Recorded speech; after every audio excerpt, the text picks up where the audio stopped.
it. By the 5th day, I was so sick and tired of him. Like, I wanted him out so bad. I felt like I couldn't even be on the phone. I couldn't FaceTime my friends. Like, I couldn't just, like, be in the comfort of my own home. He was there. I'm, like, ranting to one of my friends and telling her the situation.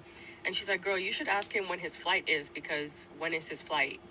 And I was like, you know what? That's true. Like, I never really asked him when the flight was, if he needed a ride to the airport. I swear, every woman I know has to learn the hard way to not let men in your home. Not even your friends. These men are, they're parasites.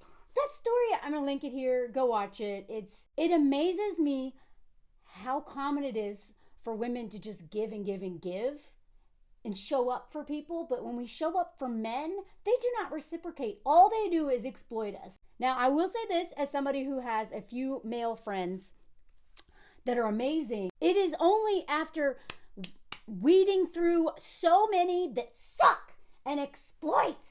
They exploit you just as much as the hobosexual, parasitic, vampire losers that latch onto women when we date them, right? When we date down, like we are always taught to do, especially if you make money or independent, super successful, or just like have any confidence. Date down these men, right? But we can't even be friends with these men. Every time we try to help them out, they push and push and push. Like, you can't get them out of your house, even if you're not dating them. That is what's so amazing about that story. This woman was showing up for her friend.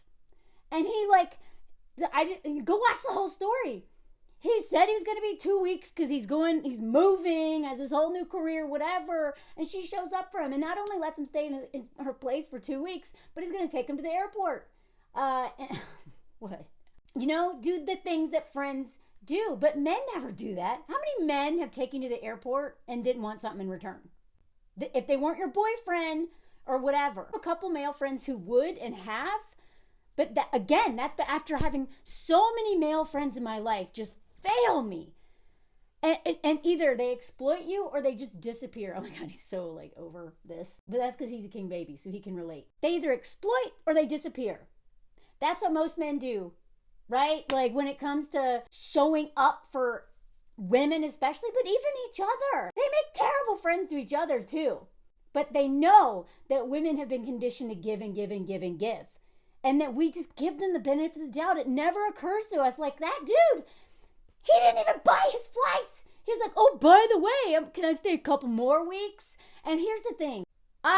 Any woman who has ever lived, who has let a man stay with her, or has been with a man who doesn't work, or was unemployed or whatever, every woman I know knows what it's like to have a man in the house who takes up all the space, who won't leave, right? Like just won't leave, right? And that dude just sucked. You know, like, I so know what that's like. She comes home from work and he's still in the same place he was when she left, you know? And then that guy had the audacity to expect her to cook for him. Like I am telling you, I warn people all the time about dating these hobosexual parasites because they're financially abusing you. I know that it seems extreme to say that, but they are literally financially abusing women because they become such a pain in our butt.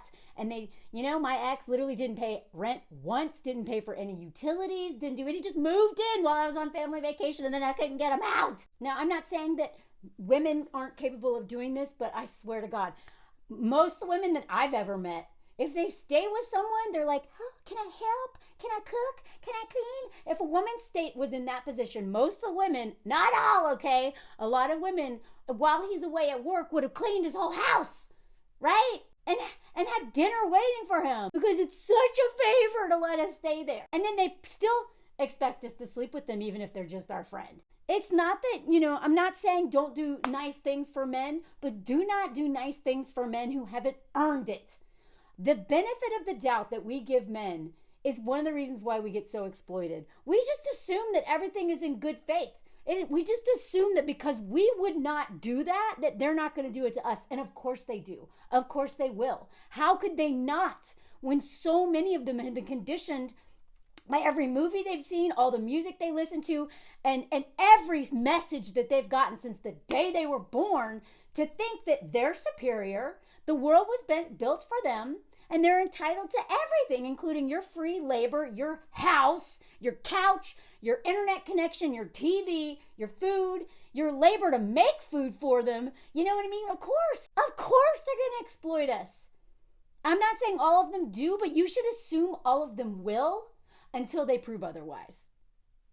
I assume every man is a rapist until proven otherwise. At this point, I am done giving men the benefit of the doubt. That's how I almost got, okay? That's how I've been financially abused. That's why I'm in so much debt, is giving men the benefit of the doubt, because I just assume, I wouldn't do that. Why would they do that? Why wouldn't they? At this point, why wouldn't they? Start asking that. Because I swear so many women I know are struggling because of the consequences of being too nice to men. In every way. Men, strangers, I know we have to, it's a survival mechanism. Friends, boyfriends, brothers-in-laws, we just do too much. We're doing way too much. We've been doing too much. And we gotta stop. And I swear the only reason we ever learn to stop is when we get hurt real bad. So, and most people have to learn the lesson the hard way, unfortunately. I know I do. And I have to learn it like 15 to 100 times before I'm like, okay. I hate that, but whatever. I'm thick-headed, I guess. If you're doing anything for men, you're probably doing too much. Would he do that for you? Has he done that for you? Is he doing that for you? Probably not. If he's not, if he wouldn't, if you know he wouldn't, if he hasn't already, assume he wouldn't and don't do it. Cut him off.